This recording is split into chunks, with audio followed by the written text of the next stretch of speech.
Welcome to my channel doctor CM PCB. तो आज का टॉपिक है हमारा ज्ञान एवं पाठचर्या। यह 50 नंबर का होता है प्रश्नोत्तर। यह प्रश्न पत्र 50 नंबर का है। तो पहले इसका सिलेबस देखते हैं हम। सिलेबस ये है और विषय सूची यहाँ पर है, आप देख सकते हैं इसे। ठीक है, चलिए अपने टॉपिक पर आते हैं, जल्दी से स्टार्ट करते हैं। ज्ञानवादी चिंतन, एपिस्टेमोलॉजिकल कंसर्न्स। ज्ञान मीमांसा, एपिस्टेमोलॉजी। ज्ञान क्या है? What is knowledge? ज्ञान से संबंधित विभिन्न प्रकार के प्रश्न हमारे मस्तिष्क में उठते हैं। ज्ञान के स्वरूप से संबंधित प्रश्नों का अध्ययन ज्ञान मीमांसा के अंतर्गत किया जाता है। ज्ञान शास्त्र को दर्शन शास्त्र की एक प्रमुख शाखा के रूप में मान्यता प्राप्त है। पाश्चात्य एवं भारतीय विचारधारा के अनुसार ज्ञान की विभिन्न अवधारणाएं प्राप्त होती हैं।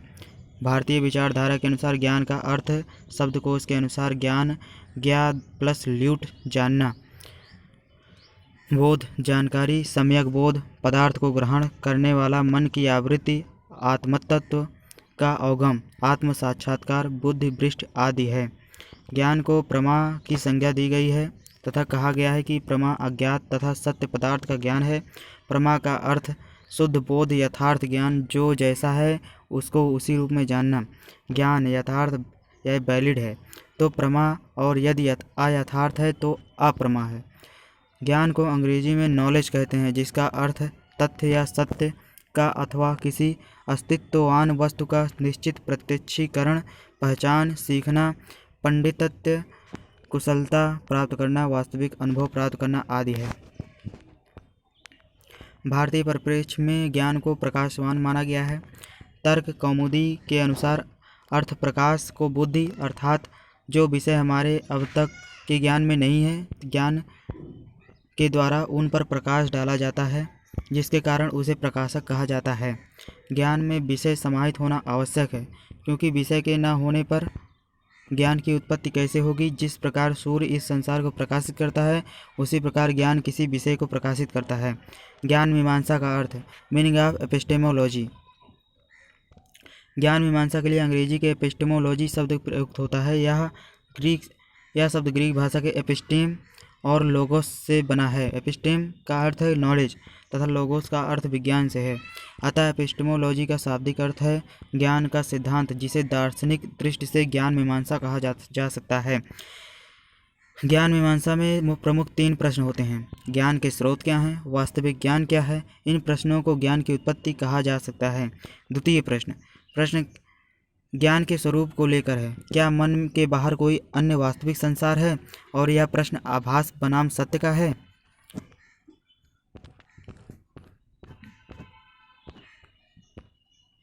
तीसरा प्रश्न ज्ञान की वैधता या प्रामाणिकता का है। ज्ञान का क्षेत्र अत्यंत विस्तृत है।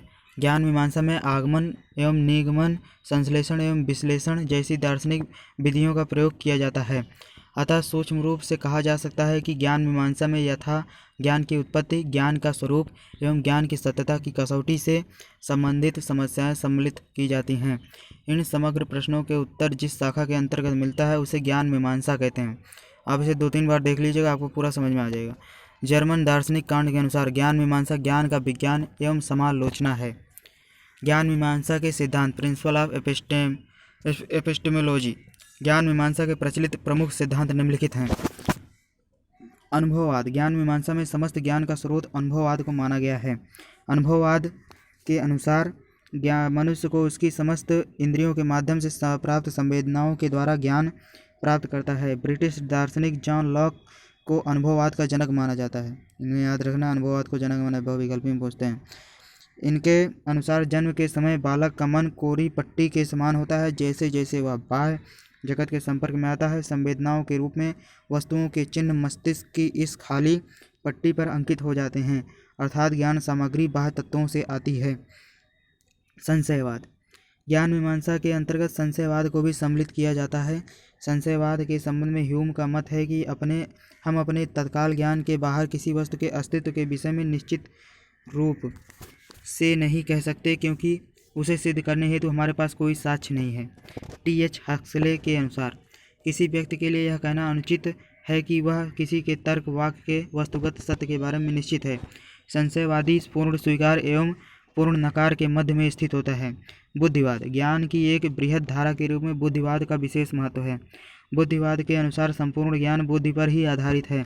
ऐतिहासिक रूप में पश्चिमी दर्शन में बुद्धिवाद का प्रारंभ डेकार्ट से माना जाता है। इसमें सत्य का अन्वेषण आवश्यक है। प्रत्ययवाद ने चरम सत्ता मनस मस्तिष्क की मानी है। इस तथ्य के अनुसार संसार की प्रत्येक वस्तु मनस पर आधारित है। प्रत्येक सांसारिक वस्तु भौतिक एवं क्षणिक है। ज्ञानेंद्रियों द्वारा प्राप्त ज्ञान सत्य नहीं है। ब्रह्मांड की समस्त तत्व की एवं घटनाएं अपने अस्तित्व के लिए मनस पर आधारित हैं। यथार्थवाद यह विचारधारा भौतिक सत्ता का समर्थन करती है। यथार्थवाद ने मन या मस्तिष्क के चिंतन की न मानते हुए सृष्टि का आधार तत्व या पदार्थ को माना है। इस संबंध में प्रसिद्ध विचारक बटलर का कथन है कि यथार्थवाद संसार को सामान्यतः उसी रूप में स्वीकार करता है जिस रूप में वह हमें दिखाई देता है। व्यवहारवाद ने आधुनिक दर्शन को विशेष महत्व प्रदान किया है। व्यवहारवादी विचारधारा का मूल तत्व यह है कि पूर्ण सत्य स्वीकार करने योग्य नहीं है। सभी सत्ता परिवर्तनशील है जो आज और अभी सत्य है। इस प्रकार ज्ञान मीमांसा के यह उपरोक्त सभी सिद्धांत उसके प्रमुख आधार हैं। ज्ञान मीमांसा एवं शिक्षा एपिस्टेमोलॉजी एंड एजुकेशन। ज्ञान मीमांसा ज्ञान शास्त्र में ज्ञान का अर्थ उसके मौलिक स्वरूप, प्राप्ति के उपाय आदि से लगाया जाता है। प्रायः इस प्रश्न के उत्तर में मतभेद है कि ज्ञान को हम प्राप्त कर सकते हैं या नहीं। इस प्रश्न का उत्तर यथार्थवादी हाँ में तो संदेहवादी ना में देते हैं।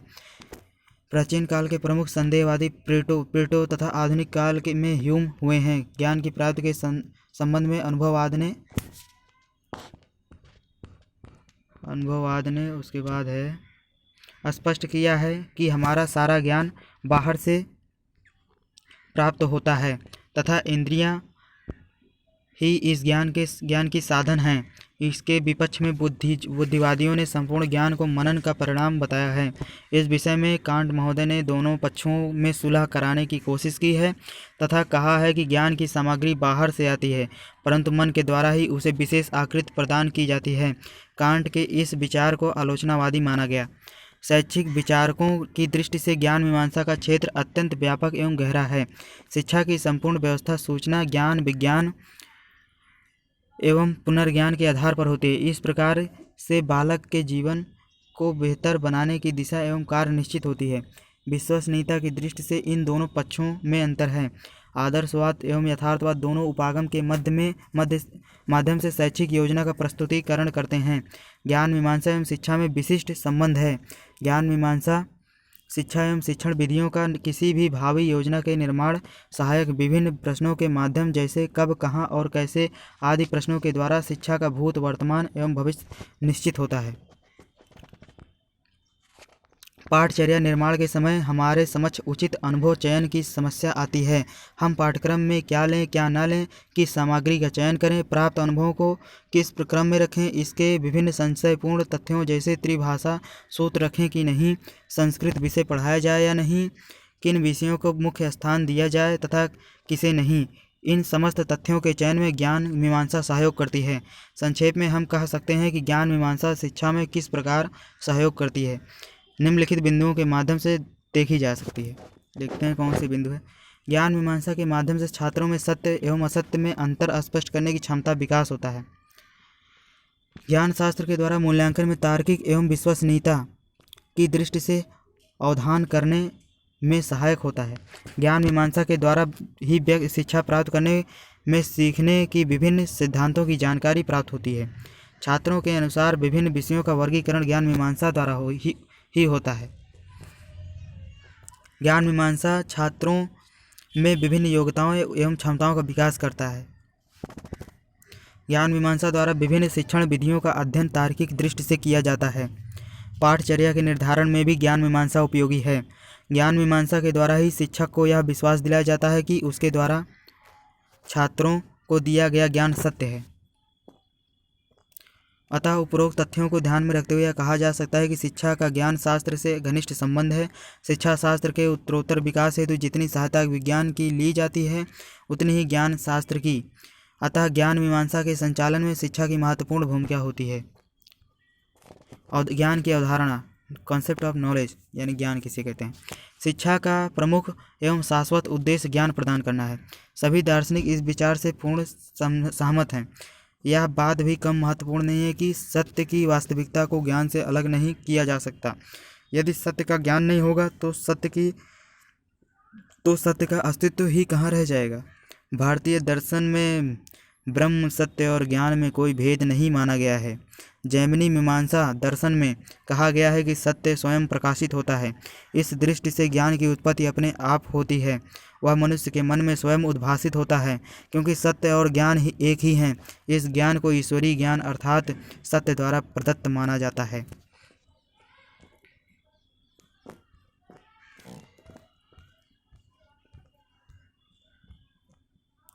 ज्ञान का अर्थ एवं परिभाषा, meaning and definitions of knowledge.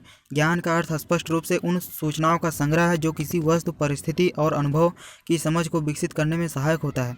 ज्ञान समस्त शिक्षा का आधार है। इंपॉर्टेंट लाइन है, ज्ञान समस्त शिक्षा का आधार है। चाहे किसी भी प्रकार की शिक्षा हो, औपचारिक, अनौपचारिक एवं निरौपचारिक, फॉर्मल, इनफॉर्मल और नॉन फॉर्मल, ज्ञान एक साध्य एवं साधन दोनों ही रूपों में पाया जा सकता है। शिक्षा के कई उद्देश्यों में से ज्ञान प्राप्ति एक महत्वपूर्ण उद्देश्य है। इसका अभिप्राय यह है कि ज्ञान सूचनाएं हैं। ये सूचनाएं इन्फॉर्मेशन किसी भी वस्तु के बारे में हो सकती हैं जो हमें उस वस्तु की विशेषताओं के बारे में बताती है। इसी ज्ञान के कारण ही बालक हमारे समाज में प्रयोग की जाने वाली वस्तुओं को उसी नाम से पुकारते हैं जो नाम संपूर्ण समाज प्रयोग करता है। इस प्रकार के से वस्तुओं की जानकारी हस्तांतरित होती है। ज्ञान किसी परिस्थिति और प्रक्रिया से संबंधित तथ्य और सत्य है। हमारे समाज में विभिन्न प्रकार की परिस्थितियाँ, सर्कमटेंसेस और वातावरण उपस्थित हैं। इन परिस्थितियों और वातावरण से संबंधित कई प्रकार के तथ्य होते हैं जो सत्य पर आधारित होते हैं। ज्ञान परिस्थितियों और वातावरण की लक्ष्यपूर्ण जानकारी ज्ञान कहलाता है, जो वर्तमान एवं भविष्य की पीढ़ियों के लिए सदैव परिमार्जित एवं परिशोधित रूप में हस्तांतरित होता रहता है। ज्ञान अनुभवों की समझ पर आधारित सूचनाएं हैं। सभी को जीवन में अनुभव होते रहते हैं और इन अनुभवों का जब हम सामान्यीकरण, जनरलाइजेशन कर लेते हैं और एक सिद्धांत और नियम के रूप में विकसित कर लेते हैं तो यह ज्ञान बन जाता है और यही ज्ञान संपूर्ण समाज के लिए उपयोगी सिद्ध हो जाता है। उदाहरण के लिए एक महान वैज्ञानिक न्यूटन, आइंस्टाइन, आर्किमिडीज आदि ने जो अनुभव किया उसके तथ्यों को सिद्धांत के रूप में विकसित कर दिया गया जो आज विज्ञान के आधारभूत ज्ञान के रूप में विद्यमान है। ज्ञान का अर्थ जागरूकता, अवेयरनेस भी है। जागरूकता यानी अवेयरनेस, ठीक है। जागरूकता का अर्थ किसी भी वस्तु की या परिस्थिति की सूचना हमारे मस्तिष्क में होने से है और यही मानसिक विद्यमान सूचनाएं तथा तथ्य हमें जागरूक बनाते हैं। यही जागरूकता ज्ञान है, क्योंकि जब तक कोई तथ्य हमारे मस्तिष्क में विद्यमान नहीं होता या प्रत्यक्षीकरण नहीं कर लिया जाता तब तक वह मात्र सूचना होती है। पर वही सूचना जब हमारे मस्तिष्क में प्रेषित, ट्रांसमिटेड या ग्रहित, एक्वायर्ड हो जाती है तो यही हमारा ज्ञान बन जाती है। सुकरात के अनुसार ज्ञान एक ऐसी शक्ति है जिसकी सहायता से कोई भी कार्य किया जाना संभव है। अकॉर्डिंग टू सुकरात, knowledge is a power by which things are done. Andre Boudreau के अनुसार ज्ञान को इस रूप में परिभाषित किया जा सकता है कि यह वही चीज़ है जो किसी प्रदत्त संदर्भ में सत्य पाया गया और यही सत्य किसी क्रिया को कराती है यदि कोई बाधा उपस्थित ना हो। According to Andre Boudreau, knowledge is defined as things that are held to be true in a given context and that drive us to action if there were no impediments। Karl Sveiby के अनुसार कुछ करने या क्रिया करने की क्षमता ही ज्ञान है। Knowledge is a capacity to act. नोनाटी व टेके ऊंची के अनुसार, कहाँ के हैं भाई साहब, ये सब कहाँ से आ गए। ज्ञान वो सत्य विश्वास है जिससे किसी को प्रभावी क्रिया के लिए क्षमता में वृद्धि करता है। Knowledge is the justified true believe and increase an entity's capacity for effective action. Diwali अभी भी मनाई जा रही है कहीं कहीं पर, चलिए कोई बात नहीं। लॉक के अनुसार ज्ञान लोगों की बुद्धि और योग्यता में विद्यमान, ज्ञात और उपस्थित होने का योग है। According to Locke, knowledge is the sum of what is knowledge and known and resides in the intelligence and competence of people।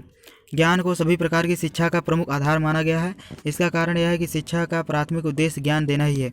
ज्ञान संज्ञात्मक स्तर पर दिया जाता है, जैसे कि परिभाषाएं, सिद्धांत, नियम, पहचान, वर्गीकरण, तुलना, प्रक्रिया, चरण, व्याख्या, विश्लेषण, संश्लेषण और मूल्यांकन आदि। संज्ञात्मक स्तर पर ज्ञान के सैद्धांतिक पक्ष को संप्रेषित कम्युनिकेट किया जाता है। प्रेषित यानी ट्रांसमिटेड और संप्रेषित मतलब कम्युनिकेट। इसका उद्देश्य बुद्धि को निश्चित दिशा में प्रयोग करने हेतु ज्ञानात्मक योग्यता विकसित करना होता है। भावनात्मक स्तर पर भी ज्ञान का महत्व है। भावनात्मक क्रियाएं मनुष्य की वह प्राथमिक प्रवृत्तियां हैं जो हमें पशुओं से अलग करती हैं। मनुष्यों को दूसरे मनुष्यों के भावों को परखने, समझने व अपने भावों को समझकर अपनी भावनाओं को नियंत्रित करने संबंधी ज्ञान प्रदान करना भी शिक्षा का महत्वपूर्ण कार्य है। मूल्य एवं नैतिकता से संबंधित भावों को विकसित करके मनुष्य को नियंत्रित व्यवहार के लिए तैयार करने में भावनात्मक ज्ञान उपयोगी होता है। क्रियात्मक स्तर का ज्ञान भी क्रियाओं को कुशलतापूर्वक करने में उपयोगी होता है। खेलकूद, मशीन, वस्तुओं के निर्माण, जीवन के लिए उपयोगी क्रियाओं से संबंधित ज्ञान इस श्रेणी में आता है। औपचारिक, अनौपचारिक एवं निरौपचारिक शिक्षा तीनों प्रकार की शिक्षा के लिए ज्ञान सभी रूपों में दिखाई देता है। औपचारिक शिक्षा वह शिक्षा जो निश्चित पाठ्यक्रम के माध्यम से निश्चित समय पर दी जाती है।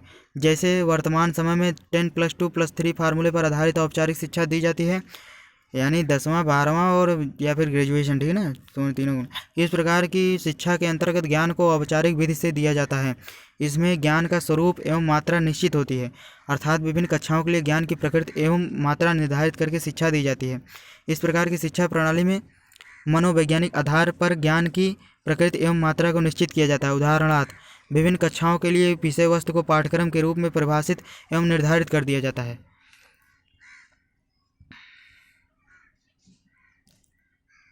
अनौपचारिक शिक्षा के अंतर्गत ज्ञान का स्वरूप व्यवस्थित नहीं होता, बल्कि अनुभवों एवं प्रत्यक्षीकरण पर आधारित होता है। अनौपचारिक शिक्षा का स्वरूप इस प्रकार का होता है कि कोई व्यक्ति कभी भी, कहीं भी, कुछ भी ज्ञान के रूप में प्राप्त कर सकता है। इस प्रकार की शिक्षा हमें परिवार, समुदाय और समाज इत्यादि से प्राप्त होती हैं, अर्थात असंचरित ज्ञान हमें बिना किसी अनौपचारिकता के ही मिल जाता है। उदाहरण, परिवार के द्वारा दिया जाने वाला ज्ञान अनौपचारिक रूप से दिया जाता है, पर यह जीवन से संबंधित कौशल, लाइफ स्किल्स का ज्ञान प्रदान करता है। इसी प्रकार निरौपचारिक, नॉन फॉर्मल एजुकेशन के अंतर्गत भी ज्ञान का स्वरूप निश्चित मात्रा में संतुलित एवं आवश्यकता अनुसार होती है। ज्ञान की विशेषताएं। ज्ञान की विशेषताओं का वर्णन निम्न इस प्रकार है। ज्ञान शक्ति होती है, ज्ञान समाप्त नहीं हो सकता, सत्यता का नाम ही ज्ञान है, ज्ञान की सीमा नहीं होती, अतः ज्ञान जगत अनंत है। इसमें ज्ञात एवं अज्ञात भी सभी ज्ञान समाहित रहता है। ज्ञान को प्राप्त करने के लिए अनुभव अनिवार्य है। ज्ञान का स्रोत सूचना है। और शायद इसमें कट गया, थोड़ा नेक्स्ट पेज में देखते हैं, होगा जरूर। चलिए, नहीं है तो कोई दिक्कत नहीं है, थोड़ा सा भी है। कोई व्यक्ति जितना ज्ञान प्राप्त करेगा उसकी ज्ञान की भूख और बढ़ती जाएगी। ज्ञान निरंतर बढ़ता रहता है, अर्थात ज्ञान निरंतर गतिशील है। निरंतर नए सकल विचारों एवं विषयों की उत्पत्ति निरंतर होती रहती है। ज्ञान बहुआयामी है, जिसमें चिंतन, अध्ययन एवं अनुसंधान के द्वारा नवीन ज्ञान तथा नए विषय क्षेत्रों की उत्पत्ति निरंतर होती रहती है। ज्ञान सतत रूप से विकसित होता रहता है, जिसके फलस्वरूप विषयों की निरंतरता बनी रहती है। उपरोक्त वर्णित समस्त विशेषताओं के फलस्वरूप ज्ञान जगत कभी भी एक जैसा नहीं पाया जा सकता। इसके आकार, प्रकार एवं प्रकृति में सतत बदलाव होता रहता है। ज्ञान की प्रकृति क्या है, चलिए इसको देखते हैं। Nature of knowledge. ज्ञान को भली भांति समझने के लिए इसकी प्रकृति का ज्ञान होना अति आवश्यक है, अतः हम यहाँ ज्ञान की प्रकृति पर प्रकाश डालेंगे। ज्ञान की प्रकृति को हम निम्नलिखित रूपों में समझ सकते हैं। ज्ञान एक साध्य के रूप में एवं ज्ञान एक साधन के रूप में। ज्ञान एक संज्ञानात्मक प्रक्रिया के रूप में। ज्ञान एक साध्य के रूप में, नॉलेज एज एन डोएबल। देखते हैं, ज्ञान एक साध्य के रूप में तब प्रकट होता है जब ज्ञान एक उद्देश्य के रूप में परिभाषित किया गया हो, जिसे प्राप्त करना हमारा उद्देश्य हो। जैसे कई प्रत्ययों का अर्थ, परिभाषा, विशेषता, गुण, दोष एवं सीमाएं आदि। ज्ञान का परीक्षण किया जाना हो, अर्थात परीक्षा में सफल होने के लिए ज्ञान का संग्रहण। ज्ञान को एक सिद्धांत के रूप में लिया जाए, जैसे शिक्षा का सिद्धांत तथा समाजवाद का सिद्धांत। एक साध्य के रूप में ज्ञान वह ज्ञान होता है जिसे हमें प्राप्त करना होता है। ज्ञान स्वतंत्र रूप में उपस्थित होता है, परंतु जब तक इसका अर्जन न किया जाए तब तक उसको हम अपने लिए या समाज के लिए प्रयोग में नहीं ला सकते। ज्ञान प्राप्ति परंपरागत रूप से एक साध्य ही है, जिसकी प्राप्ति प्राचीन काल में घर के सदस्यों द्वारा होती थी। फिर गुरुकुल प्रणाली के अंतर्गत ज्ञान प्राप्ति के लिए मौखिक प्रणाली, ओरल सिस्टम का प्रयोग किया जाता था। बाद में ज्ञान प्राप्ति के लिए लिखित प्रणाली का प्रयोग किया जाने लगा। प्राचीन काल की तुलना में आधुनिक समय में मशीनों के प्रयोग के कारण ज्ञान प्राप्ति की विषय वस्तु में लगातार वृद्धि एवं परिवर्तन होता जा रहा है। उदाहरण के लिए आज विद्यालयों में दिए जाने वाले ज्ञान का क्षेत्र पहले की तुलना में अत्यधिक विस्तृत हो गया है, अर्थात ज्ञान एक साध्य के रूप में अति विस्तृत हो गया है। वर्तमान समय में ज्ञान की मात्रा में ही नहीं अपितु ज्ञान के स्वरूप में भी परिवर्तन आ गया है। आजकल कई प्रकार के नवीन व आधुनिक ज्ञान भी प्रदान किए जा रहे हैं, जैसे कंप्यूटर का ज्ञान, विदेशी भाषाओं का ज्ञान, तकनीकी ज्ञान, ITI एवं IIT में इंजीनियरिंग मशीनें आदि। ज्ञान एक साध्य के रूप में तब भी देखने को मिलता है जब कोई विद्यार्थी ज्ञान का अर्जन इसलिए करता है कि ताकि उच्चतर स्तर हायर लेवल के ज्ञान प्राप्त के लिए परीक्षा उत्तीर्ण कर सके। प्रत्येक स्तर पर दिया जाने वाला ज्ञान अपने पहले के स्तर पर दिए गए ज्ञान से अधिक व्यापक और दूसरे से किसी न किसी रूप में संबंधित होता है।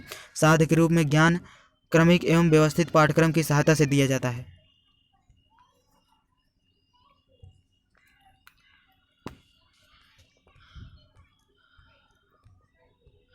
चलिए देखते हैं ज्ञान एक साधन के रूप में। ज्ञान एक साधन के रूप में तब परिलक्षित होता है जब ज्ञान प्राप्त करके किसी प्रत्यय की समझ, अंडरस्टैंडिंग विकसित करनी हो, जैसे सीखने का सिद्धांत, लर्निंग थ्योरी के एक ज्ञान के रूप में तब साधन बन जाता है जब सीखने के सिद्धांत का प्रयोग सीखने की प्रक्रिया को समझने के लिए किया जाए। जब हम कुछ भी सीखते हैं या समझते हैं तब ज्ञान का प्रयोग हम एक साधन के रूप में करते हैं। समझने के लिए सैद्धांतिक ज्ञान का प्रयोग करना पड़ता है।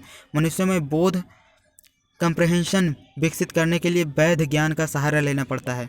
इस वैध ज्ञान की सहायता से किसी प्रत्यय, सिद्धांत या नियमों को समझ सकते हैं। ज्ञान का सृजन इसी उद्देश्य के लिए होता है कि इसकी सहायता से जटिल प्रत्ययों, सिद्धांतों और नियमों को आसानी से समझा जा सके। ज्ञान की सहायता से हम प्रकृति एवं समाज में संबंधित घटनाओं को व्यवस्थित रूप से समझा सकते हैं। इस प्रकार ज्ञान समझने के लिए एक साधन के रूप में प्रयोग किया जाता है। Do you understand?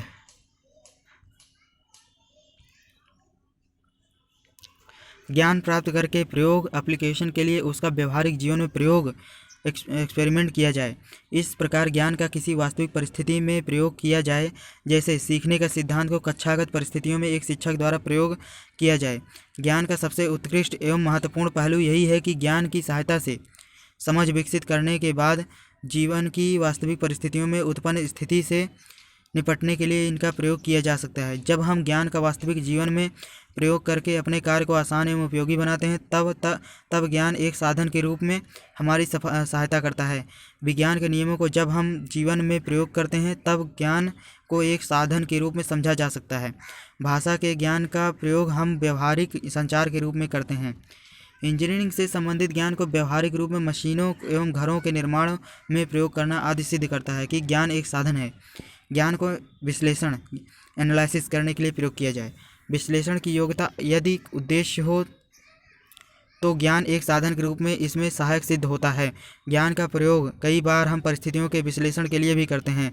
ऐसा ज्ञान जो विश्लेषण करने के काम आता है एक साधन के रूप में होता है। मान लीजिए विज्ञान से संबंधित किसी तथ्य का ज्ञान छात्रों को करा दिया गया हो और छात्र इस ज्ञान का प्रयोग वास्तविक जीवन की परिस्थिति के विश्लेषण में कर रहे हों, तब ज्ञान एक साधन बन जाता है। जैसे हवा बहने से संबंधित कई नियम एवं सिद्धांत हैं और चक्रवात की कोई घटना हुई हो तो इस घटना के विश्लेषण में छात्र ने इस ज्ञान का प्रयोग किया हो, तब ज्ञान एक साधन के रूप में जाना जाता है। ज्ञान को संश्लेषण, सिंथेसिस के लिए प्रयोग किया जाए। संश्लेषण की प्रक्रिया में कुछ नया सृजन करने के से संबंधित है। इस प्रक्रिया में ज्ञान एक साधन के रूप में सहायता करता है। उदाहरणार्थ, हवा को उत्पन्न करने के जो नियम या सिद्धांत हैं उसी का प्रयोग करके हवाई जहाज उड़ाने की प्रक्रिया को समझा जाए तो इस परिस्थिति में हवा से संबंधित ज्ञान साधन बन जाता है और हमारे लिए पृष्ठात्मकता को जन्म देने वाली परिस्थितियाँ उत्पन्न करता है। ज्ञान को मूल्यांकन इवैल्यूएशन की प्रक्रिया में प्रयोग किया जाए जिससे निष्कर्ष निकाला जा सके। मूल्यांकन एक शैक्षिक उद्देश्य होता है जिसमें किसी परिस्थिति के अवलोकन के उपरांत उससे संबंधित निष्कर्ष निकाला जाता है। यदि हमारे पास ज्ञान है तो उसका निष्कर्ष आसानी से निकलता है एवं वह भी वैध होता है। इस प्रकार ज्ञान हमारे लिए एक साधन के रूप में प्रयोग होता है। ज्ञान की उपर्युक्त प्रकृति के अलावा ज्ञान को संज्ञानात्मक प्रक्रिया के रूप में भी देखा जा सकता है।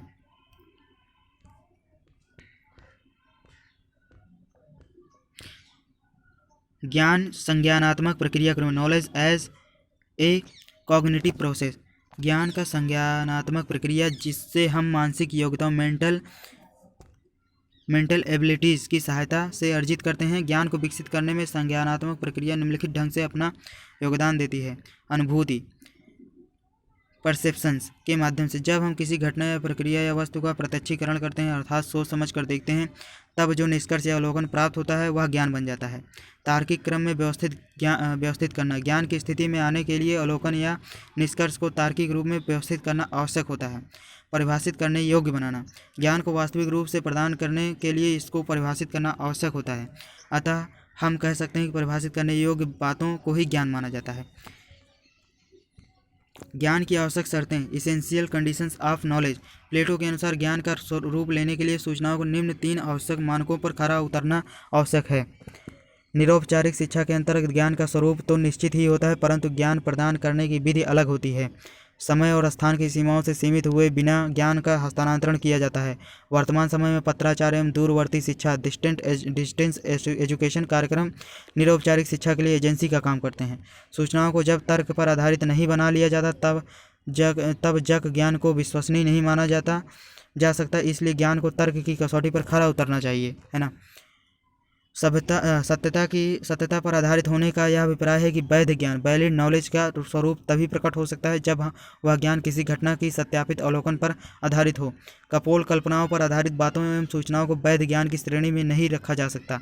सत्यता ही ज्ञान को वैध बनाती है। Reality and truth makes knowledge valid. जितना अधिक सार्वभौमिकता का तत्व समाहित होगा ज्ञान उतना ही विश्वसनीय होगा। जिस ज्ञान को प्रत्येक परिस्थिति में प्रयोग किया जा सके वही ज्ञान सार्वभौमिक प्रकृति का होता है। ज्ञान के उद्देश्य, ऑब्जेक्टिव्स ऑफ नॉलेज। ज्ञान के उद्देश्य को हम निम्न 3 बिंदुओं के माध्यम से समझ सकते हैं। समस्याओं के समाधान की युक्ति प्रदान करना। ज्ञान जीवन से संबंधित समस्याओं के समाधान के लिए युक्ति प्रदान करता है। बिना ज्ञान के न तो मनुष्य समस्याओं को पहचान सकता है और न ही इन समस्याओं का समाधान ही प्रस्तुत कर सकता है। ज्ञान के कारण समस्याओं के समाधान में लगने वाले समय या अवधि में भी कमी आ जाती है। उदाहरण के लिए शिक्षण संबंधित समस्याओं का समाधान शिक्षा से संबंधित ज्ञान से प्राप्त होता है। भाप की शक्ति के ज्ञान से भाप के रेल इंजन बनाने और यातायात संबंधी समस्याओं का समाधान मिला। किसी घटना और परिस्थिति को समझने में सहायक। ज्ञान का एक उद्देश्य यह भी होता है कि यह किसी घटना और परिस्थिति को समझने में सहायक होता है। किसी भी वस्तु स्थिति का ज्ञान उन्हें समझने में सहायक हो सकता है।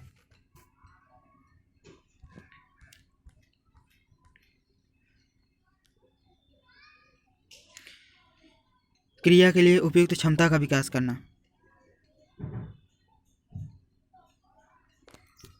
किसी भी क्रिया को स्वैच्छिक क्रिया को छोड़कर उचित तरीके से करने के लिए उपयुक्त क्षमता का विकास करना भी ज्ञान का एक उद्देश्य होता है। व्यक्तिगत विकास। ज्ञान का एक उद्देश्य यह भी होता है कि मनुष्य का व्यक्तिगत विकास किया जा सके। व्यक्तिगत विकास के सभी आयामों जैसे भाषा, कौशल, संचार, व्यक्तित्व, व्यवहार, अभिवृत्ति आदि को विकसित करना ज्ञान का महत्वपूर्ण उद्देश्य है। सूचनाओं को निश्चित आकार देना। ज्ञान का एक महत्वपूर्ण उद्देश्य यह है कि सूचनाओं को एक निश्चित रूप दिया जाए। सूचनाएं यहाँ वहाँ बिखरी होती हैं अतः उनको सही एवं निश्चित रूप प्रदान करना ज्ञान का उद्देश्य है। व्याख्या करना। ज्ञान व्याख्या करता है। ज्ञान के प्रमुख उद्देश्यों में से एक उद्देश्य यह भी है कि यह किसी भी प्रक्रिया, घटना या अवलोकन की व्याख्या कर सकता है। ज्ञान के माध्यम से जटिलता की व्याख्या की जाती है। व्यक्तिगत अनुभवों को सुदृढ़ करना। ज्ञान व्यक्तिगत अनुभवों के सुदृढ़ीकरण का कार्य करता है। हमारे व्यक्तिगत अनुभव जब तक किसी ज्ञान के संपर्क में नहीं आते तब तक व्यक्तिगत अनुभव के ठोस रूप में नहीं कहा जा सकता। सिद्धांत व नियमों का निर्माण। प्रत्येक व्यक्ति में, प्रत्येक क्षेत्र में सूचनाओं के माध्यम से सिद्धांतों का निर्माण किया जाता है जो सामान्यीकरण की प्रक्रिया के माध्यम से निर्मित होते हैं। इन सिद्धांतों व नियमों का निर्माण ज्ञान के महत्वपूर्ण कार्यों में से एक है। मानसिक विकास के लिए अवसर उत्पन्न करना। ज्ञान मानसिक विकास के लिए उपयुक्त अवसर प्रदान करता है। ज्ञान हमारे मस्तिष्क के सामने ऐसी परिस्थितियां उत्पन्न करता है जिससे हमारी बुद्धि की सहायता से मानसिक क्षमताओं का विकास होता है, जैसे तर्क, रीजन, अंकगणित, अरिथमेटिक, प्रश्न, क्वेश्चन एवं विश्लेषण आदि के कारण हमारे मस्तिष्क क्षमताओं में लगातार वृद्धि होती रहती है।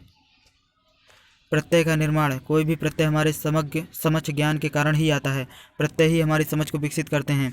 ये प्रत्यय ही संपूर्ण समाज में सीखने के लिए उद्देश्य के रूप में रखे जाते हैं।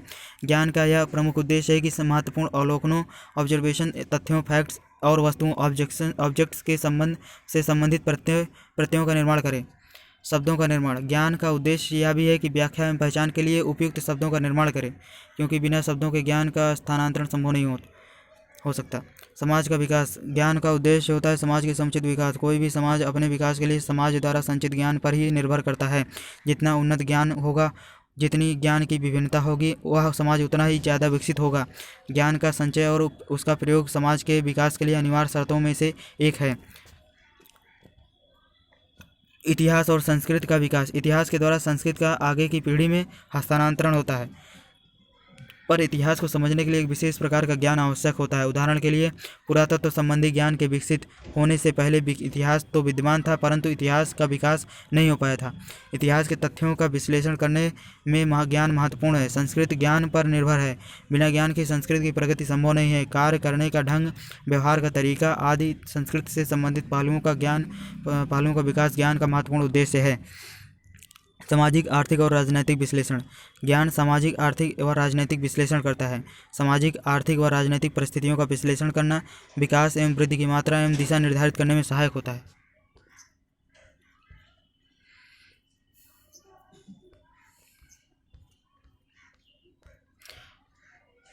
बौद्धिक संपदा का उत्पादन। मनुष्य जो भी सोचता है उसे करता है, उसका विकास कर मस्तिष्क में सृजित करता है तो वो उसकी अपनी बौद्धिक संपदा माना जाता है। इस बौद्धिक संपदा को सर्वोत्तम संपदा के रूप में विकसित करना ज्ञान का प्रमुख उद्देश्य होता है।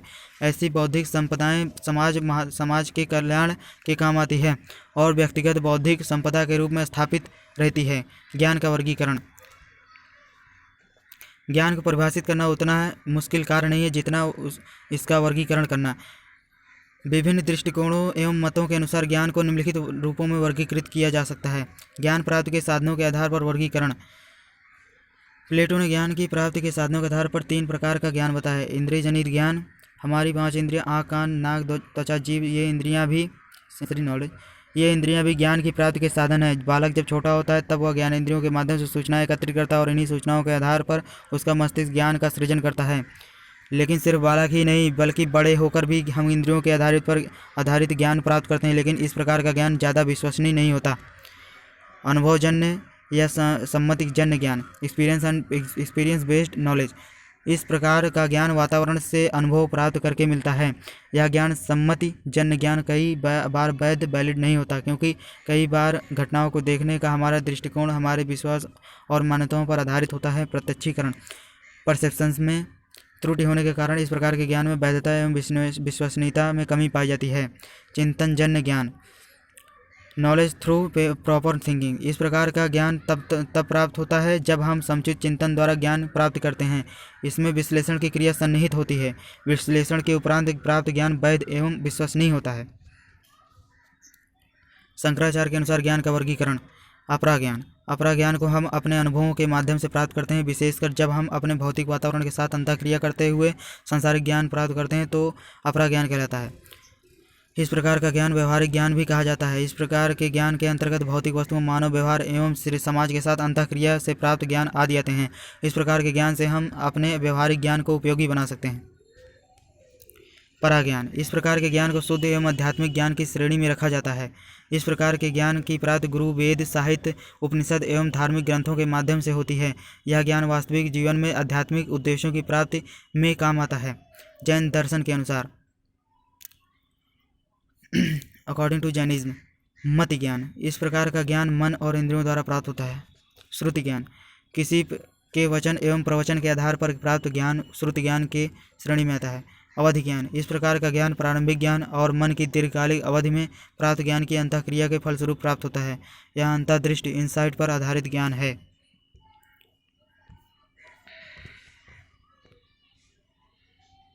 कांट के अनुसार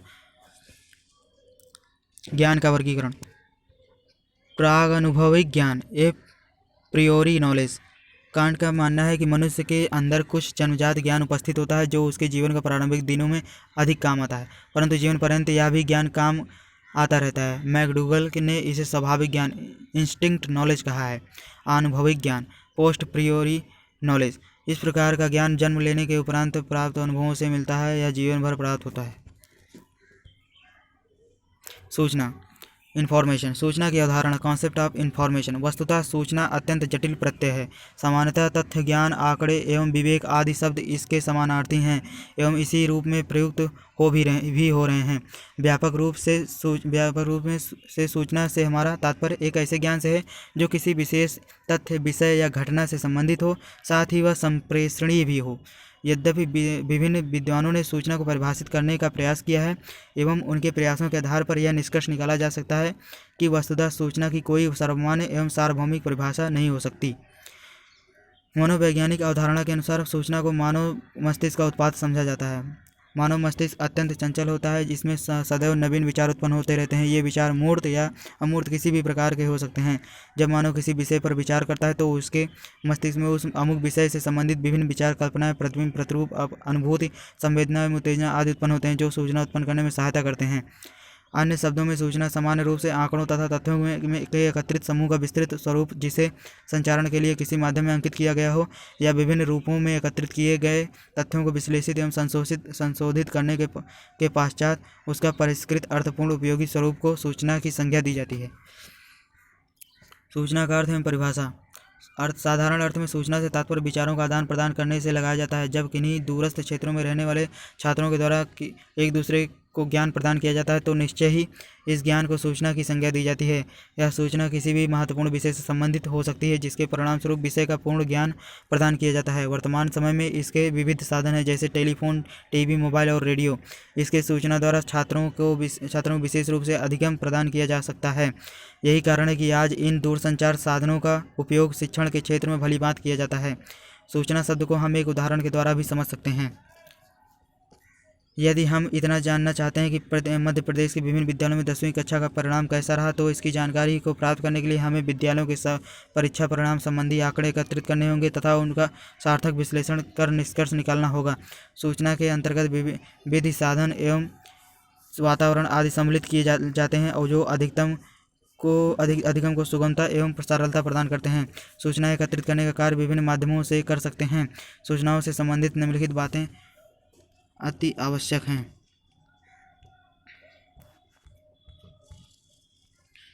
सूचनाओं को सुरक्षित रखना, समय पर उनका उपयोग करना, सूचनाओं का विश्वसनीय एवं वैध होना, प्रत्येक दृष्टि से एकत्रित की गई सूचनाओं का पूर्ण होना, सूचनाओं का अपने शुद्ध एवं मूल रूप में उपलब्ध होना। इस प्रकार सूचना की परिभाषाएं निम्न प्रकार से दी जा सकती हैं। हार्डर्स लाइब्रेरियंस ग्लासरी एंड रेफरेंस बुक के अनुसार सूचना व्यापक रूप में संप्रेषण योग्य तथ्यों का समूह है। एन बल्किन के अनुसार सूचना उसे कहते हैं जिसमें आकार को परिवर्तित करने की क्षमता होती है। ई हॉफमैन के अनुसार वक्तव्यों तथा तथ्यों अथवा संख्याओं की संपूर्णता को सूचना कहते हैं जो बौद्धिक, तर्कपूर्ण विचारधारा अथवा किसी अन्य मानसिक कार्य पद्धति के अनुसार धारणात्मक ढंग से परस्पर संबद्ध होती है। जे बेकर के अनुसार किसी विषय से संबंधित तथ्यों को सूचना कहते हैं। रोवेली एवं टर्नर के अनुसार सूचना वह आंकड़े हैं जो व्यक्तियों के मध्य प्रेषित हो सकें और प्रत्येक व्यक्ति उसका उपयोग कर सकें। डी बेल के अनुसार सूचना का एक आकार अथवा अभिकल्प होती है जो किसी आवश्यक उद्देश्य हेतु तथ्यों को पुनर्व्यवस्थित करती है। व्यावसायिक, सरकारी या गैर सरकारी, राष्ट्रीय, अंतर्राष्ट्रीय स्तर पर विचारों का आदान प्रदान को सूचनाएं कहा जाता है। सूचना से अभिप्राय उन आंकड़ों से है जिसका प्रयोग किसी निष्कर्ष तक पहुंचने में किया जाता है। सूचना को शिक्षा या ज्ञान का एक भाग माना जाता है। उपरोक्त परिभाषाओं के अध्ययन से निम्न बातें स्पष्ट होती हैं। सूचना वह डाटा है जिससे व्यक्तियों या उपयोगकर्ताओं के बीच प्रेषित किया जा सके एवं प्रत्येक व्यक्ति उसका आवश्यकता अनुसार समुचित प्रयोग कर सके। यह एक संदेश, संकेत या उत्तेजना के रूप में हो सकती है। सूचना एवं संप्रेषण में अति घनिष्ठ संबंध होता है क्योंकि एक के अभाव में दूसरे का कोई अस्तित्व नहीं होता। सूचना एक संप्रेषण सामाजिक विनिमय की प्रक्रिया है जिसमें सूचना विनिमय की वस्तु होती है। सूचना एक ऐसा आंकड़ा है जिसे पुनः प्राप्त कर परिष्कृत के रूप में प्रदान किया जाता है। सूचना की विशेषताएं। सूचना मानवीय विचारों का प्रतिफल होती है। मानव प्रतिक्षण नवीन विचारों के संपर्क में आता है। जिज्ञासु तथा ज्ञातव्य के बीच पारस्परिक क्रिया के फलस्वरूप सूचना की उत्पत्ति होती है। अर्थात सूचना मानव द्वारा अनुभवों, निरीक्षणों, परीक्षणों एवं अन्य माध्यमों से प्राप्त की जाती है। इस प्रकार सूचना की प्रमुख विशेषताएं इस प्रकार हैं। सूचना अपरिमित, वर्धनशील एवं अंतर्विषयी होती है। सूचना को अभिलिखित और अनुवादित किया जा सकता है।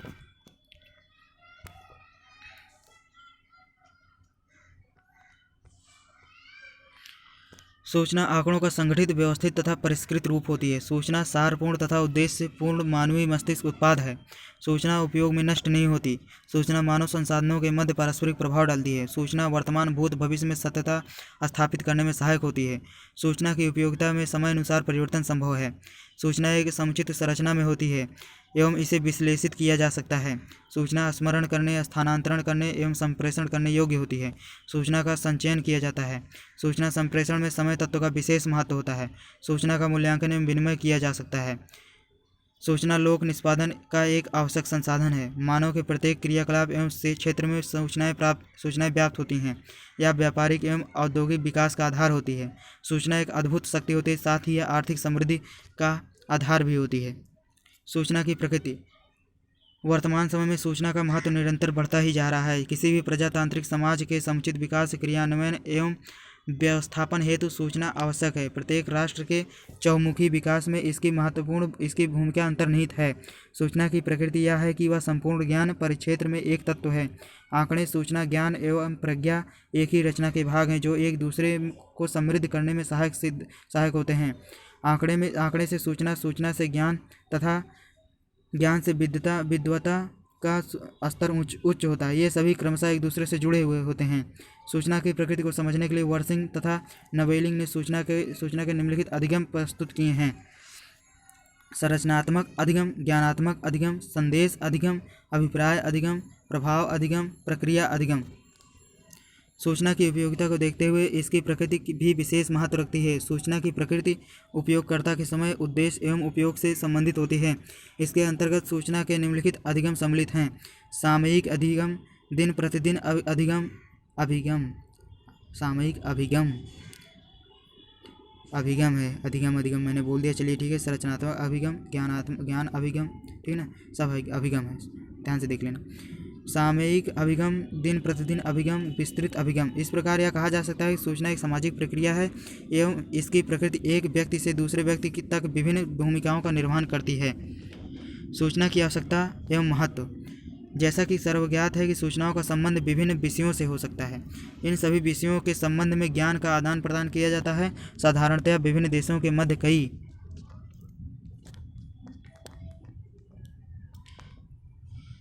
कई विषयों से संबंधित सूचनाओं का संप्रेषण होता है। जैसे यदि किसी देश को किसी बाह्य देश के आक्रमण से खतरा है तो इसकी सूचना उसे पूर्व ही प्राप्त हो जाती है। सूचनाओं के आधार पर ही सभी देश को भली भांति संचालित किया जा रहा है। अतः हम यह कह सकते हैं कि आज सूचनाओं का उपयोग बहुत अधिक किया जा रहा है। सूचनाओं की आवश्यकता एवं महत्व को निम्नलिखित रूप से स्पष्ट किया जा सकता है। सूचनाओं के माध्यम से ही किसी देश में आंतरिक रूप में संचालित होने वाली विभिन्न क्रियाओं के विषय में जानकारी प्राप्त की जा सकती है, जिससे देश के अंदर चलने वाली विभिन्न प्रक्रियाओं को ठीक प्रकार से संचालित किया जा सकता है।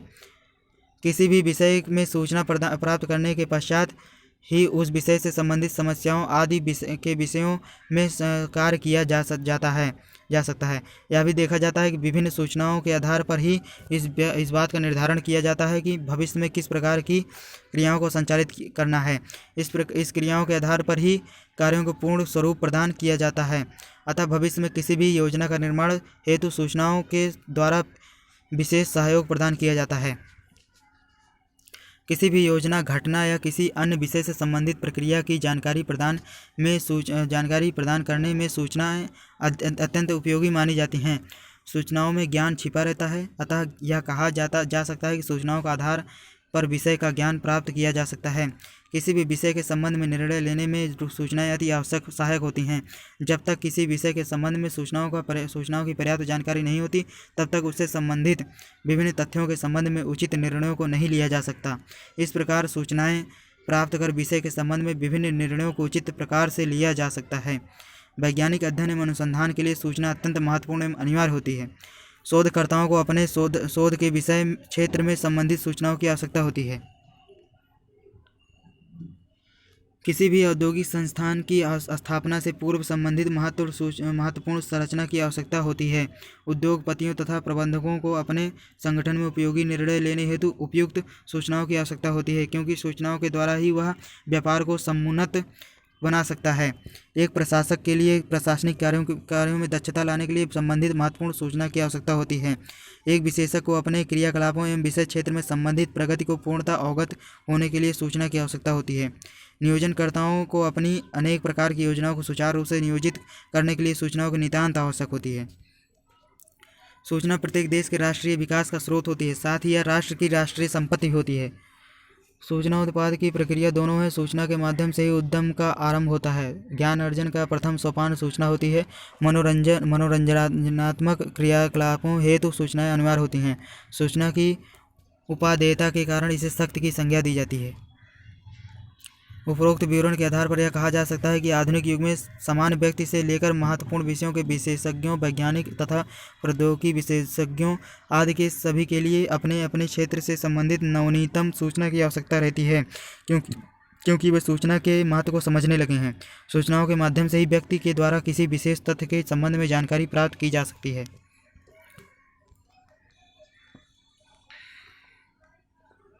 सूचना का वर्गीकरण। जब विभिन्न विद्वानों के अनुसार सूचना का वर्गीकरण किया गया है, जिनका वर्णन इस प्रकार है। J.H. सेरा द्वारा वर्गीकरण। G.T. मीर चंदानी द्वारा वर्गीकरण। J.H. सेरा द्वारा वर्गीकरण। J.H. सेरा ने सूचना का वर्गीकरण इस प्रकार प्रस्तुत किया है। प्रत्यात्मक सूचना। जब कोई व्यक्ति अपनी किसी समस्या पर एकाग्रचित होकर किसी विचार या परिकल्पना हाइपोथेसिस का निर्माण करता है, तब उस परिकल्पना को प्रत्यात्मक सूचना की संज्ञा दी जाती है। अनुभविक सूचना। निरीक्षण परीक्षण के आधार पर किए जाने वाले अन्वेषण या प्रयोगशाला में प्रयोग आधारित शोध कार्यों द्वारा व्यक्तिगत अनुभव के आधार पर जो सूचना प्राप्त की जाती है, उसे अनुभविक सूचना कहा जाता है। प्रेरक सूचना। मानव चिंतनशील रहकर नवीन सूचना की प्राप्ति हेतु सदैव प्रयत्नशील रहता है। इस चिंतनशीलता के लिए मानव को 3 तत्व प्रभावित करते हैं। एक तत्व तो स्वयं मानव ही होता है, दूसरा समाज तथा तीसरा तत्व वातावरण है। इन सब के चिंतन द्वारा प्राप्त सूचनाएं प्रेरक सूचना कहलाती हैं। इस प्रकार की सूचना अत्यंत महत्वपूर्ण होती हैं।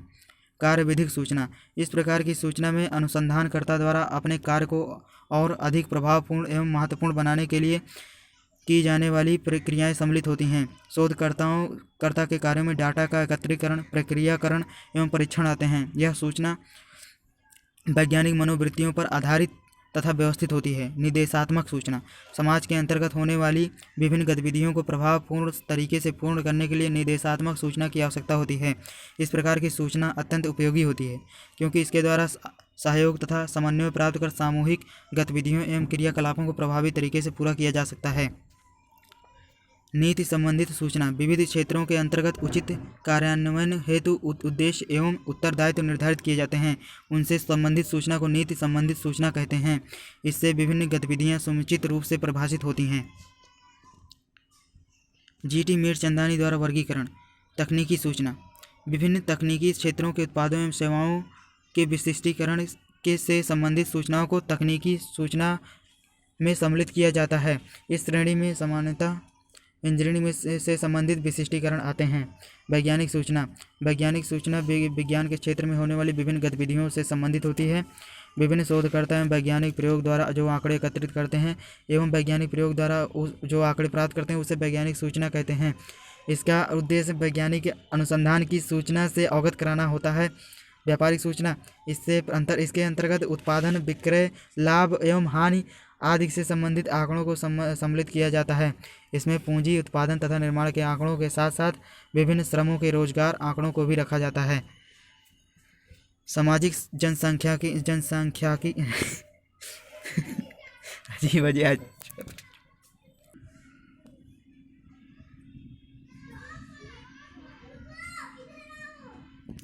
सामाजिक जनसांख्यिकीय सूचना। इस सूचना के अंतर्गत समाज, जनसंख्या, सामाजिक वितरण, उत्पादन क्षमताओं एवं मानव शक्ति से संबंधित सूचना का समावेश होता है। इसमें विभिन्न प्रकार के सामाजिक, आर्थिक एवं शैक्षणिक आंकड़ों को भी सम्मिलित किया जाता है।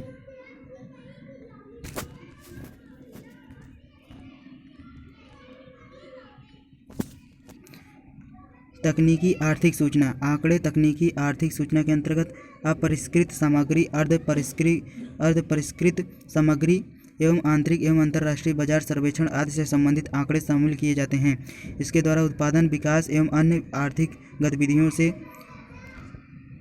संबंधित सूचना प्राप्त होती है। औद्योगिक सूचना। विभिन्न प्रकार के व्यापार, उद्योग, उत्पादन क्षमता एवं उत्पादन आदि से संबंधित जो आंकड़े प्राप्त होते हैं वे औद्योगिक सूचना कहलाते हैं। इसके अंतर्गत विभिन्न प्रकार के उत्पादनों एवं सेवाओं से संबंधित विभिन्न कौशलों की भी सूचना प्राप्त होती है। सूचना के क्षेत्र में वर्तमान समय में एक क्रांति सी आ गई है। प्रत्येक राष्ट्र के विकास में सूचना अति आवश्यक, अति उपयोगी एवं महत्वपूर्ण सिद्ध हो रही है। प्रायः समस्त मानवीय गतिविधियों का आधार ही सूचना है। अतः इसके उद्देश्यों, क्षेत्रों एवं स्रोतों के आधार पर सूचना को अनेक श्रेणियों में विभाजित किया जा सकता है। सूचना प्राप्ति के घटक। साधन। संचार साधन, संदर्भ ग्रंथों, पाठ्यपुस्तकों, पाठ्यक्रम व अन्य सार्वजनिक वाचनालय आदि। प्रत्यक्ष जानकारी देने वाले साधन, नदी, पर्वत, बाग, बगीचे, ऐतिहासिक एवं भौगोलिक स्थान, सांस्कृतिक, सामाजिक, राजनीतिक अनुभव आदि इत्यादि। दृश्य श्रव्य साधन, रेडियो, टेलीविजन, चार्ट, चित्र। उपयुक्त साधनों के अलावा शिक्षकों, सहपाठियों, सहकर्मियों, परिजनों, अभिभावकों, पास पड़ोस तथा समाज आदि के द्वारा भी सूचनाएं प्राप्त की जाती हैं। सूचना एवं ज्ञान का आपसी संबंध। सूचना और ज्ञान का आपसी संबंध में देखते हैं। जब हम सूचनाओं को ग्रहण करते हैं तब उस सूचना को हमारे मस्तिष्क में व्यवस्थित रूप से रखे जाने की ज्ञान की उत्पत्ति माना जाता है। मस्तिष्क में रखी सूचना को हम अपनी ज्ञानात्मक योग्यताओं के माध्यम से व्यवस्थित कर लेते हैं और समय आने पर उसको पुनः स्मरण रिकॉल कर सकते हैं। तब वह ज्ञान का रूप ले लेती है। इसे सामान्यतः स्मृति से संबंधित माना गया है। यही मैं कर रहा हूँ, ठीक है ना। यही मतलब एक स्पीड में पढ़ता जा रहा हूँ ताकि आपको पेपर के समय रिकॉल करने में आपको आसानी पड़े, ठीक है, ताकि सारा नॉलेज मिल जाए आपको। ज्ञान संपूर्णता है। ज्ञान से संबंधित तथ्य एवं सूचनाएं पूर्ण होनी चाहिए, तभी ज्ञान का बोध होता है। ज्ञान सार्थक होता है, अर्थात जिस तथ्य का कोई अर्थ ना हो वो ज्ञान नहीं हो सकता। ज्ञान सत्य पर आधारित होता है। ज्ञान सूचनाओं से मिलकर बनता है और सूचनाएं तथ्यों पर आधारित होती हैं और तथ्य घटना की सत्यता पर आधारित होते हैं। इस प्रकार ज्ञान सत्य पर ही आधारित होता है। ज्ञान का स्थानांतरण किया जा सकता है। ज्ञान संज्ञानात्मक योग्यता से संबंधित है। Cognitive ability. अरे यार अजीब सा जबान लड़खड़ा जाती है। ज्ञान और सूचना में भेद। ज्ञान क्या है? प्रत्यय को समझना ही ज्ञान है, कॉन्सेप्ट को समझना ही ज्ञान है। और सूचना क्या है? प्रत्यय से संबंधित तथ्य सूचनाएं कहलाती हैं। प्रत्यय से संबंधित तथ्य सूचनाएं कहलाती हैं। फैक्ट। ज्ञान सूचनाओं के माध्यम से विकसित होता है और सूचनाएं किसी घटना के अवलोकन के फलस्वरूप विकसित होती हैं।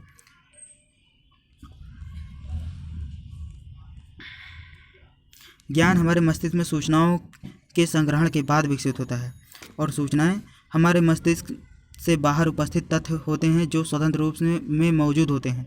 ज्ञान सूचनाओं पर निर्भर करता है। सूचनाएं तथ्यों एवं संदेशों पर निर्भर होती हैं। ज्ञान प्राप्ति सोच समझ कर ही पहल करके प्राप्त किया जा सकता है। सूचनाएं स्वतंत्र रूप में विद्यमान होती हैं। ज्ञान प्राप्त करने के लिए समझना, सोचना, संश्लेषण और मूल्यांकन जैसी क्रियाओं से गुजरना पड़ता है। सूचनाएं प्राप्त करने के लिए किसी घटना का अवलोकन और प्रत्यक्षीकरण करना पड़ता है। ज्ञान में बदलाव आ सकता है। सूचनाएं तथ्य पर आधारित होने के कारण सदैव एक जैसी बनी रहती हैं। Facts remain same. विद्यालय में शिक्षण एवं अधिगम। Teaching and learning in school. शिक्षण एक द्विमार्गी प्रक्रिया है जिसके द्वारा विचारों का आदान प्रदान होता है। यही इंपॉर्टेंट है। शिक्षण का अर्थ है पढ़ाना, शिक्षा देना, ज्ञान देना। यह शिक्षक शिक्षार्थी की उपस्थिति में संपन्न होने वाली अंतःक्रिया है एवं इस अंतःक्रिया का माध्यम पाठ्यवस्तु होती है। इस प्रक्रिया में शिक्षक शिक्षार्थी को निर्धारित विषयों में पूर्ण ज्ञान की प्राप्ति हेतु ज्ञान एवं कुशलता प्रदान करता है। शिक्षक एवं शिक्षार्थी की सफलता का मूल्यांकन इस तथ्य पर निर्भर करता है कि पाठ्य वस्तु के विषय में शिक्षक द्वारा पूछे गए प्रश्नों का उत्तर देने में शिक्षार्थी कितने योग्य है। शिक्षण शास्त्र पेडागोगी। शिक्षण शास्त्र शिक्षण के अध्ययन की कला है। शिक्षण कार्य वह प्रक्रिया है जिसके द्वारा एक शिक्षक अपने छात्रों को ज्ञान एवं कौशल प्रदान करता है। ज्ञान एवं कौशल को प्रवाहित करने वाले कार्य प्रक्रिया एवं कला को शिक्षण कहते हैं। शिक्षण की कुछ महत्वपूर्ण परिभाषाएं निम्नलिखित हैं। एडमंड एमिडियन के अनुसार शिक्षण एक अंतःक्रियात्मक प्रक्रिया है जो कक्षागत परिस्थितियों में वांछित लक्ष्यों को प्राप्त करने के लिए शिक्षक तथा शिक्षार्थियों के मध्य होती है। ओ स्मिथ के अनुसार शिक्षण क्रियाओं की एक विधि है जो सीखने की उत्सुकता जागृत करती है।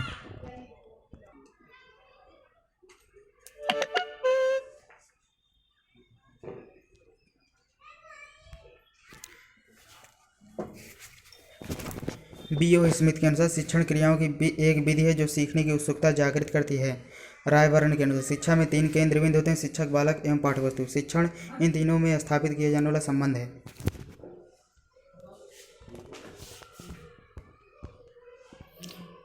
बर्टन के अनुसार शिक्षण सीखने के लिए प्रेरणा, पथ प्रदर्शन एवं पथ निर्देशन एवं प्रोत्साहन है। ह्यू एवं डंकन के अनुसार शिक्षण एक ऐसी विशिष्ट व्यावसायिक, विवेकपूर्ण तथा मानवीय क्रिया है जिसमें व्यक्ति सृजनात्मक एवं कल्पनात्मक रूप से स्वयं के ज्ञान का उपयोग अधिगम एवं दूसरों के कल्याण के समर्थन हेतु करता है। क्लार्क के अनुसार शिक्षण प्रक्रिया बालकों के व्यवहार में परिवर्तन लाने हेतु निर्मित व प्रदर्शित की गई है। अतः शिक्षण की प्रक्रिया के उत्तम परिणाम प्राप्त करने के लिए शिक्षक, शिक्षार्थी एवं विषय तीनों पर ही ध्यान देना आवश्यक है। ये तीनों पक्ष एक दूसरे से संबंधित होते हैं। इसलिए एक सफल शिक्षक को शिक्षण करते समय अपने लक्ष्य के साथ साथ छात्र तथा विषय वस्तु से अपने संबंधों को भी ध्यान में रखना चाहिए। शिक्षण का एक महत्वपूर्ण कार्य है व्यक्ति को सामाजिक चेतना में भाग लेने के योग्य बनाना।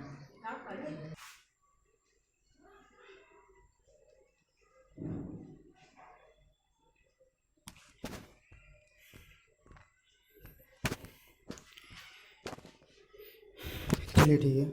अतः शिक्षण की प्रक्रिया के उत्तम परिणाम प्राप्त करने के लिए शिक्षक, शिक्षार्थी एवं विषय तीनों पर ही ध्यान देना आवश्यक है। ये तीनों पक्ष एक दूसरे से संबंधित होते हैं।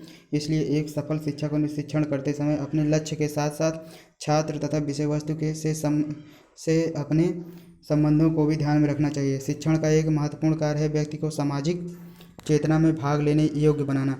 बालक अपने वातावरण के प्रति बुरी प्रतिक्रिया न करके केवल अच्छी प्रतिक्रिया ही करे, यह मात्र शिक्षण द्वारा ही संभव है। अच्छी प्रतिक्रिया करके ही उसका शारीरिक, सामाजिक एवं आध्यात्मिक विकास हो सकता है। यह इस संदर्भ में सिम्पसन का विचार है कि शिक्षण वह साधन है जिसके द्वारा समाज अपने बालकों को चुने हुए वातावरण से जिसमें कि उसको रहना है शीघ्र अनुकूलन करने की क्रिया में प्रशिक्षित करता है। अधिगम का अर्थ एवं परिभाषा। प्रत्येक व्यक्ति अपनी दैनिक दिनचर्या में कुछ न कुछ नए अनुभव ग्रहण करता है एवं नवग्रहित अनुभवों से उसके व्यवहार में निरंतर बदलाव आता रहता है। इस प्रकार दैनिक अनुभवों के एकत्रीकरण और उनके उपयोग को सीखना कहते हैं। समायोजन की विभिन्न प्रक्रियाओं के फलस्वरूप व्यक्ति के व्यवहार में लगातार संशोधन होता रहता है, जिसे मनोविज्ञान की भाषा में सीखना या अधिगम कहा जाता है। अधिगम की प्रक्रिया सतत और जीवन पर्यंत चलती रहती है। जो व्यक्ति जितना अधिक सीखता है उसका विकास उतना ही तेजी से होता है। अधिगम की प्रक्रिया के दौरान व्यक्ति अनेक क्रियाएं एवं उपक्रियाएं करता है। लोगों को अपनी क्षमता की अनुभूति सीखने के द्वारा ही होती है। सीखने की प्रक्रिया निरंतरता एवं सार्वभौमिकता पर निर्भर करती है। मनोवैज्ञानिक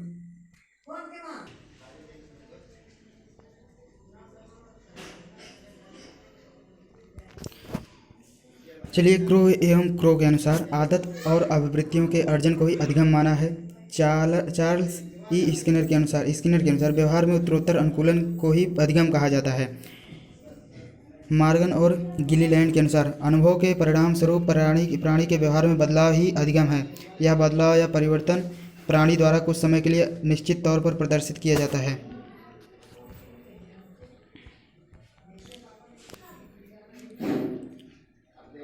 क्रॉनबेक के अनुसार सीखना अनुभव के फलस्वरूप व्यवहार में परिवर्तन द्वारा व्यक्त होता है।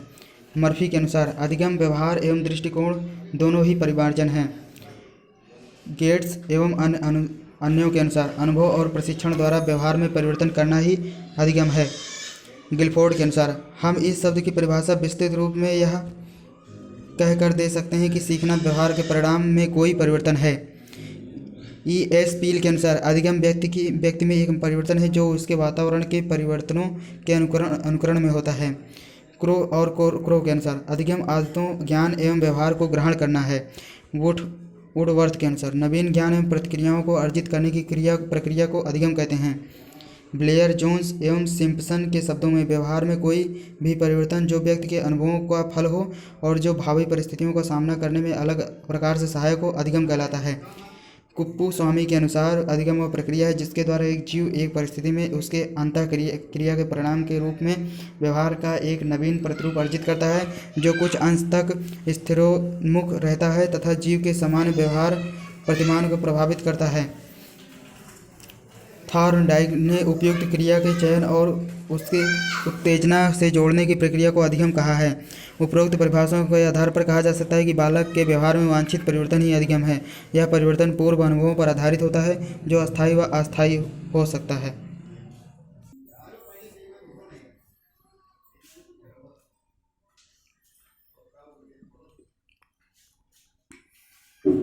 विद्यालय में शिक्षण अधिगम हेतु ज्ञान एवं सूचना का निहितार्थ। सूचना प्रौद्योगिकी ने शिक्षा के क्षेत्र में प्रवेश कर नवीन शिक्षण प्रक्रियाओं से हमारा परिचय कराया, साथ ही विभिन्न प्रकार के साधन एवं इलेक्ट्रॉनिक उपकरण भी उपलब्ध कराए हैं जिनके साथ ही विभिन्न प्रकार के साधन एवं इलेक्ट्रॉनिक उपकरण जिनके उपयोग से प्रत्येक व्यक्ति अपनी इच्छित सूचना तथा ज्ञान प्राप्त कर सकता है। उदाहरण के लिए कंप्यूटर व स्वशिक्षा पैकेज के माध्यम से इच्छित ज्ञान प्राप्त किया जा सकता है। मुक्त एवं दूरस्थ शिक्षा ने जन सामान्य हेतु प्रशिक्षित होने के लिए एक और नवीन मार्ग प्रशस्त किया है। इस क्षेत्र में दूरस्थ शिक्षा के अंतर्गत मुक्त विद्यालयों एवं मुक्त विद्यालयों की स्थापना करके शिक्षा के प्रत्येक व्यक्ति के द्वार तक पहुंचा दिया है। दूरस्थ शिक्षा के क्षेत्र में सूचना प्रौद्योगिकी ने अतुलनीय भूमिका निभाई है। सूचना प्रौद्योगिकी ने शिक्षा को गतिशीलता प्रदान की है, नए नए आयाम स्थापित किए हैं एवं सभी के लिए शिक्षा के द्वार खोल दिए हैं।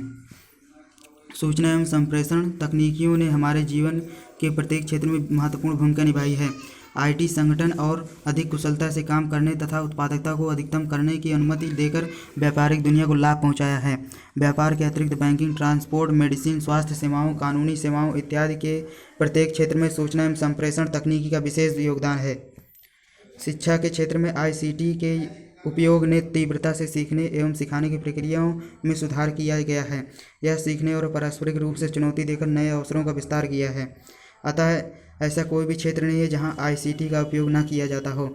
अतः सूचना एक संप्रेषण के निम्नलिखित लाभ हैं। सीखने के संसाधनों की विविधता का उपयोग। यह शिक्षण कौशल और सीखने की क्षमता को बढ़ाने के लिए संसाधनों की बहुत मदद करता है।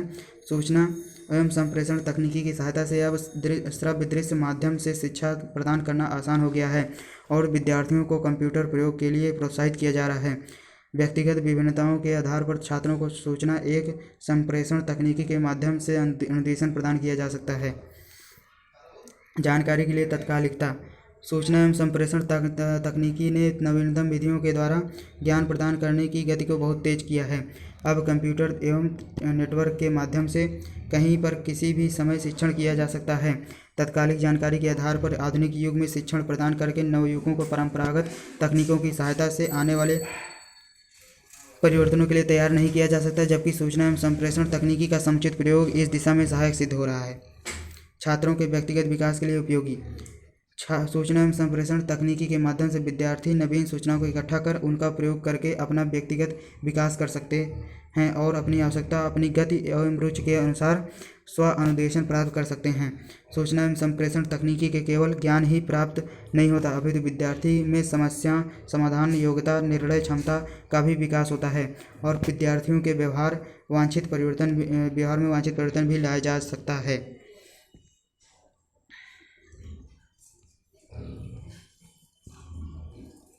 शिक्षकों के लिए उपयोगी।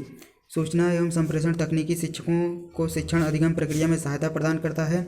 उपयुक्त शिक्षण के लिए विभिन्न प्रकार की सूचनाएं, ज्ञान और आंकड़ों की आवश्यकता होती है।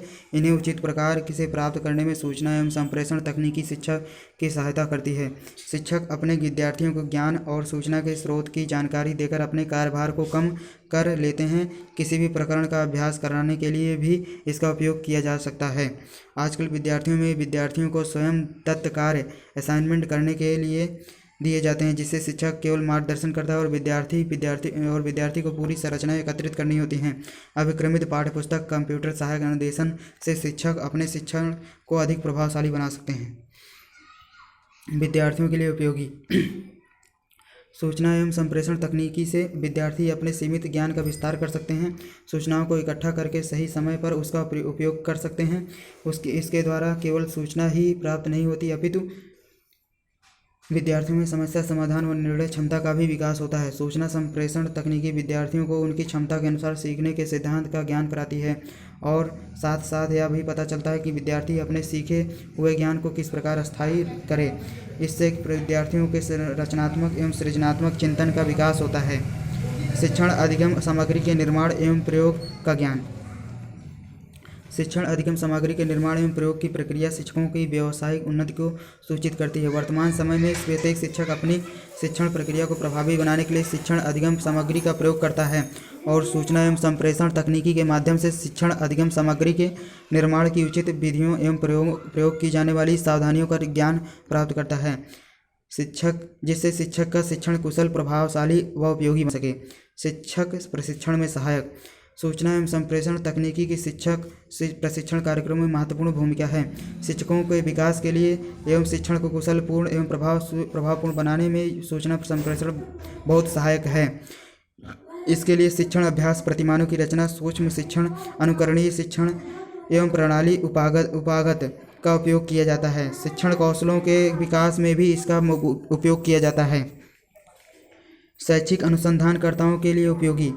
सूचना एवं संप्रेषण तकनीकी के द्वारा अनुसंधानकर्ता को विभिन्न प्रकार की आवश्यक व उपयोगी सूचनाएं एवं आंकड़े प्राप्त होते हैं, जिससे शोध कार्य आसानी से हो सकता है। शोधार्थी को अपने प्रकरण से संबंधित विभिन्न प्रकार की शोध कंप्यूटर व नेटवर्क के माध्यम से देखने को मिल सकती है, जिससे उसे अपने कार्य को व्यवस्थित व क्रमबद्ध करने में आसानी हो जाती है। शोधार्थी को एक प्रकार का मार्गदर्शन मिल जाता है। उदाहरण के लिए मान लीजिए कि किसी शोधार्थी का टॉपिक है बीएड छात्रों की घटती उपस्थिति। इसके लिए वह गूगल पर जाकर सर्च कर सकता है कि तब उसे इसी टॉपिक पर शैक्षिक अनुसंधान सामग्री उपलब्ध हो जाएगी, जो उसके शोध कार्य में उसका मार्गदर्शन करेगी। परामर्श एवं मार्गदर्शन प्रदान करने वालों के लिए उपयोगी। परामर्श व मार्गदर्शन देने के कार्य में सूचना व संप्रेषण तकनीकी सहायता प्रदान करती है। रिकॉर्ड की हुई सामग्री के माध्यम से विद्यार्थी की रुचि व उसके मानसिक स्तर के बारे में जानकर उन्हें उचित मार्गदर्शन दिया जा सकता है। निर्देशन व परामर्श चाहे विद्यालय में हो या विभिन्न संस्थाओं में विभिन्न प्रकार की रोजगार संबंधी सूचना प्रदान करने में, सभी में सूचना एवं संप्रेषण का विशेष योगदान है।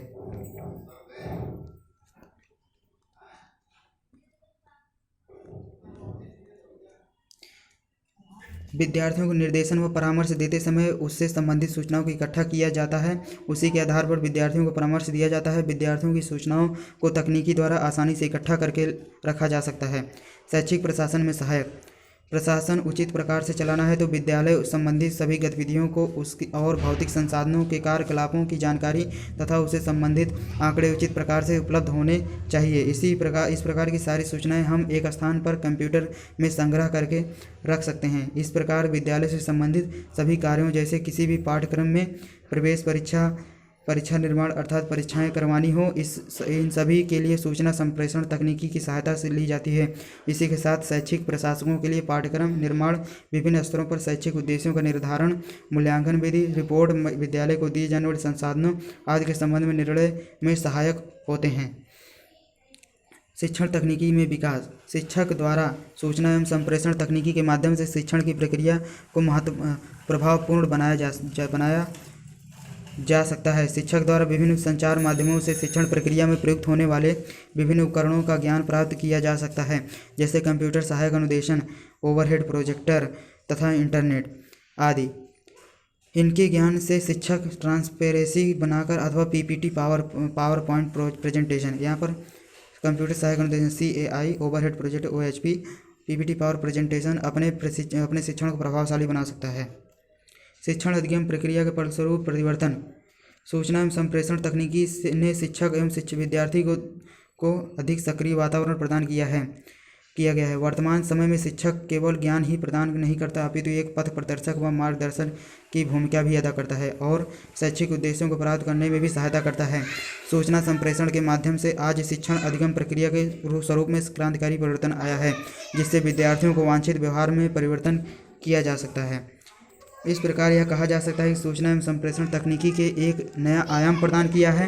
शैक्षिक उद्देश्यों की प्राप्ति में इसका अपूर्व योगदान है। आज सूचना संप्रेषण तकनीकी द्वारा संपूर्ण कार्यशैली एवं संगठन में अभूतपूर्व विकास हुआ है। इसी संदर्भ में श्रीमती R.K. शर्मा ने लिखा है कि विद्यालय व्यवस्था में शैक्षिक संगठन का छात्र के सर्वांगीण विकास के महत्वपूर्ण संबंध होता है, जो सूचना एवं संप्रेषण तकनीकी के माध्यम से सरलतापूर्वक विकसित किया जा सकता है, जिसके माध्यम से शैक्षिक उद्देश्यों की प्राप्ति सरलता से हो जाती है। छात्र के सर्वांगीण विकास में किसी भी प्रकार का बाधा उत्पन्न नहीं होती, जिसका श्रेय संप्रेषण के साधनों को जाता है। यदि संप्रेषण का अभाव है तो शिक्षा को सामान्य उद्देश्य भी प्राप्त नहीं हो सकेंगे। तो नेक्स्ट टॉपिक होगा अगले वीडियो में अनुभवजन्य, अनुभवसिद्ध ज्ञान एवं प्रकट प्रकाशित ज्ञान। इन सबको मैं विधिवत समझा कर पढ़ाऊँगा। अभी तक के लिए बस केवल इतना ही, जो भी अभी मैंने पढ़ा बहुत स्पीड में पढ़ा, एक भी समझाया नहीं, ज़्यादा कुछ नहीं समझाया, लेकिन आप इसको रिवीजन में आप बहुत हेल्प करेगा आपकी। और अगले टॉपिक से हर सभी वीडियो में समझाऊंगा, अच्छे से पढ़ाऊंगा और एक एक टॉपिक क्लियर करूंगा, एक एक लाइन बाय क्लियर करूंगा। तब तक के लिए चैनल को लाइक शेयर सब्सक्राइब करें, सब्सक्राइब जरूर करना है, ठीक है, और लाइक भी करना है और कमेंट भी करना है, ठीक है, ताकि हमारा उत्साह बढ़ता रहे। तब तक के लिए धन्यवाद।